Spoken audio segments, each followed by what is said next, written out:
आज फिर एक ऐसा विषय जो आम है विद्यार्थियों के लिए। जब हम भी स्टूडेंट थे तो हम भी भैया परेशान रहते थे इन सब चीज़ों में। क्या हुआ, हमने पास आउट हुए, टीसी के लिए जाते हैं कि अगले कॉलेज में एडमिशन लेना है तो हमको टीसी लेनी होती है। तो साहब जो वहाँ क्लर्क होते हैं, जो प्रिंसिपल साहब होते हैं, वो क्या कहते हैं, दूसरे दिन आइए, तीसरे दिन आइए। जब मैं किसी इंस्टीट्यूट में गया तो मैंने वो सब चीज़ें मेरे दिमाग में थीं जिन जिन चीज़ों से हम परेशान होकर ज़िंदगी में गुजरे हैं, वो सारी चीज़ें दिमाग में थीं। मैं अपने कॉलेज में बोलता था हर बच्चे को, बेटा आप बैठिएगा और आप अपनी 10 मिनट के अंदर टीसी और सीसी लेके जाइएगा। अगर कोई नहीं देता है, अगर आपको परेशान करता है तो आप मुझे बताइए। ऐसे ही जब हम कॉलेज लाइफ में थे तो साहब के यहाँ जो हमारे क्लास टीचर होते थे या जो भी सब्जेक्ट टीचर होते थे, उनके यहाँ ट्यूशन नहीं जाते थे तो कहते थे अच्छा फेल हो जाओगे, आपको हमारे अड्डे पे आना होगा। हमारे टाइम के सारे बच्चे ये परेशानियाँ फेस करते आए। अब यही दिक्कत मेरे कॉलेज में भी थी जहाँ मैं वर्किंग था। एक साहब थे, वो भी बच्चों को बोलते थे कि अगर आप मेरे यहाँ ट्यूशन नहीं आए तो मैं आपको प्रैक्टिकल में नंबर नहीं दूंगा। तो ये चीज़ें थीं। तो फिर कुछ बच्चों ने मुझसे कंप्लेंट की। मैं ऑन द स्पॉट चीज़ें करता हूँ और सबके सामने खुली किताब की तरह करता हूँ। ये नहीं बंद कमरों में मीटिंगें घुसपोस, ये सब मुझे नहीं आता। 10 बजे ठीक लेक्चर लगता था मेरे कॉलेज में। मैं लेक्चर शुरू हुआ, वो साहब भी गए, उनका नाम नहीं लेना चाहूँगा ना, उस इंस्टीट्यूट का नाम जहाँ मैं काम करता था। वो साहब भी गए वहाँ।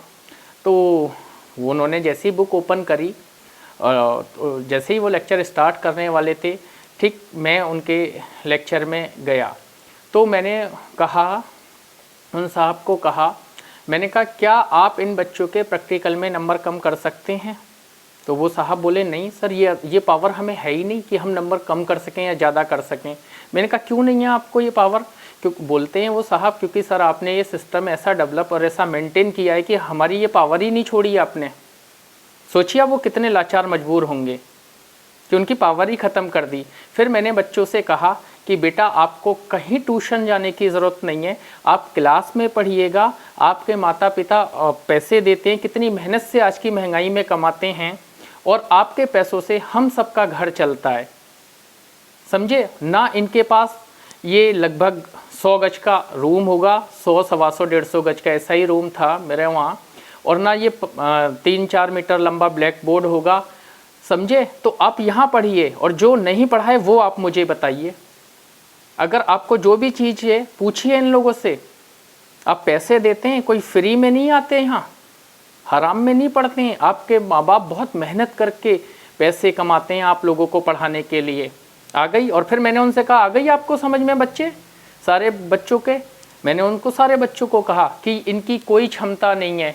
वो क्षमता ही मैंने ख़त्म कर दी कि ये आपको प्रैक्टिकल में नंबर कम ज़्यादा डरा के आपको अपने यहाँ बुला सकें।